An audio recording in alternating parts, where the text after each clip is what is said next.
Ja, Leute, ich weiß nicht, wie es euch geht, aber das Thema hatte ich nun schon eine Weile nicht mehr im Kopf. Wahrscheinlich spielt da Verdrängung eine Rolle, aber heute ist es in mein Bewusstsein hineingebrettert. Es besteht die nur allzu reale Möglichkeit, dass wir ab 2024 50% Einfuhrzoll auf Whisky aus Amerika zahlen müssen. Wieso? Das erzähle ich euch in diesem kurzen, hoffentlich kurzen Newsflash. Quellen für all das hier Gesagte sind Online-Artikel von The Spirit Business, Forbes und Whisky Experts. Die Links findet ihr in der Videobeschreibung. Erstmal für den Gesamtkontext einen Schritt zurück. 2018 war es ja in aller Munde der Handelsstreit zwischen USA und EU. Die USA verhängten damals Einfuhrzölle gegen die EU von 25% auf Stahl und 10% auf Aluminium.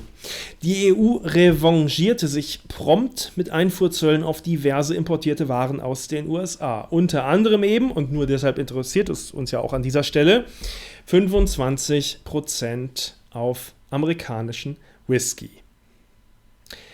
Ab Anfang 2022 wurden die Zölle dann ausgesetzt, was erstmal zu einer Entspannung der Situation führte, aber die Zölle waren eben nur ausgesetzt, nicht aufgehoben.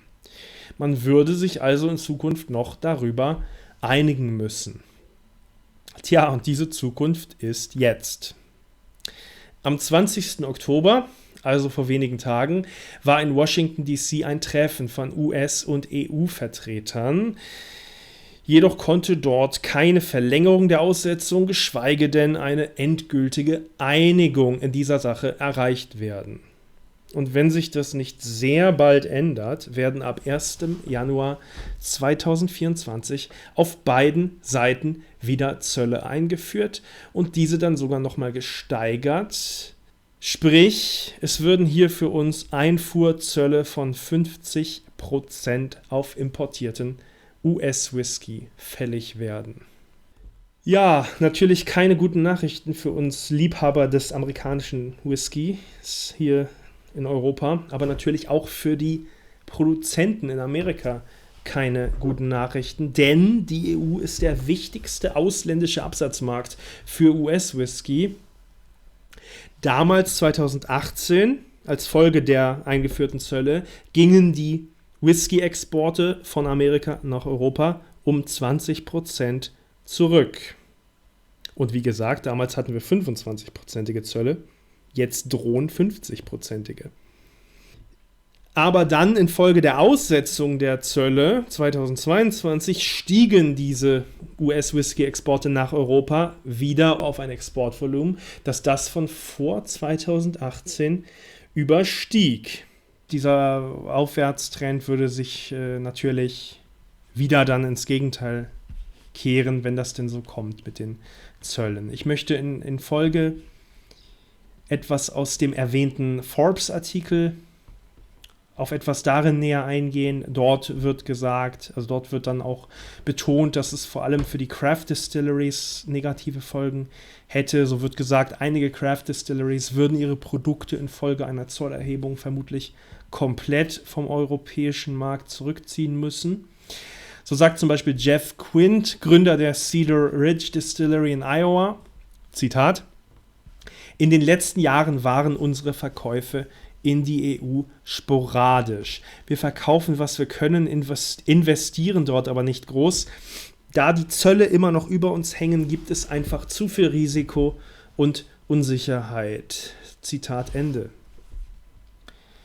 Und die Co-Gründerin der Covell Distillery aus Chicago, Sonat Bernecker-Hart, sagt, Zitat: Wenn die Zölle in dem vorgeschlagenen Ausmaß wieder eingeführt werden, werden sich unsere Kosten für den Vertrieb auf bestimmten Märkten verdoppeln, was zu einer überwältigenden finanziellen Belastung führt, um wettbewerbsfähig zu bleiben. Zitat Ende. In dem Artikel wird dann noch ein Beispiel angeführt, nämlich anhand einer Flasche, die bisher $50 kostet und deren Preis in Europa dann quasi über Nacht auf $75 hochkatapultiert werden würde. Ja, also für die aus Exportsicht wäre das dann natürlich über Nacht. Für uns Konsumenten wäre es wahrscheinlich nicht ganz so prompt. Also ich erinnere an die Situation 2018. Diese 25-prozentigen Zölle haben sich nicht sofort auf die Preise ausgewirkt. Teilweise auch gar nicht, würde ich sagen, so mein Eindruck jedenfalls. Vielleicht waren da die Bourbonlager der Importeure hier in Europa gut genug gefüllt, um einen großen Teil der Zeit überbrücken zu können.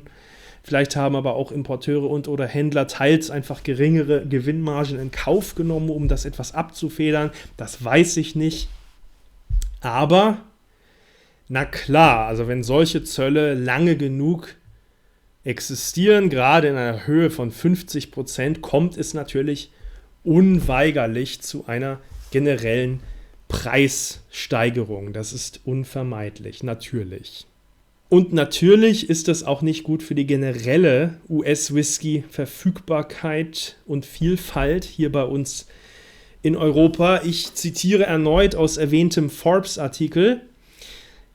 Während der letzten Runde der Strafzölle mussten US-Brennereien aller Größenordnungen Exportverträge kündigen und Vertriebsverträge auf unbestimmte Zeit verschieben. Zitat Ende. Ja, klingt jetzt erstmal nicht nach allzu rosigen Aussichten, aber ich ende auf einer hoffnungsvollen Note, denn ursprünglich war es so, dass wenn bis zum 31. Oktober keine Einigung stattfindet, dass dann eben auf jeden Fall die Zölle ab 1. Januar kommen würden. Offenbar hat man sich aber auf diesem Summit vor ein paar Tagen immerhin darauf geeinigt, diese Deadline bis zum Ende des Jahres zu verlängern. Also offenbar verhandeln sie jetzt noch bis zum Ende des Jahres. Das ist ja schon mal etwas, möchte ich sagen. Ich hoffe einfach mal aufs Beste. Sagt mir mal gerne eure Einschätzung, wenn ihr eine habt. Würde mich interessieren. Wir bleiben dran an der Sache. Also wenn es da irgendwas ultimativ Definitives dann zu berichten gibt, dann wird das hier in vermutlich ähnlicher Form geschehen. Bis zum nächsten Mal hier bei The Bourbon Diaries. Und auf diese Nachrichten von heute erstmal einen Bourbon.